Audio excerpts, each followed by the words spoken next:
x - 2 whole square equal 0 এর সমাধান set কত হবে?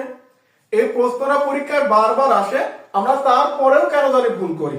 দেখো খুবই সহজ, তুমি ভুলটা কোথায় করো দেখো, তুমি ভুলটা করো তুমি x - 2 তার হোল স্কয়ার আছে, এই স্কয়ারটা পরের পাশে রুট করে দাও।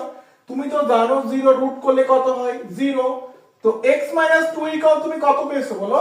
0 পেয়েছো। তুমি এখান থেকে x এর মান কত পেয়েছো? 2। এটা কি সঠিক নাকি ভুল প্রসেস? এটা 100% রং প্রসেস।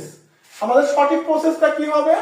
সঠিক হবে x - 2 এর উপর হোল স্কয়ারের মিনিং এই ভিতরকর সংখ্যাটা দুইবার আছে। আমরা এখান থেকে বলতে পারি x - 2 0 বা x - 2 0। তো x 2, এখানে x কত 2। তাহলে x এর অ্যানসারটা কত হবে? তোমার মনে হতে পারে ভাই x এর অ্যানসারটা 2 হয়েছে। না, আমরা জানি একটা চলকের সর্বোচ্চ পাওয়ার তার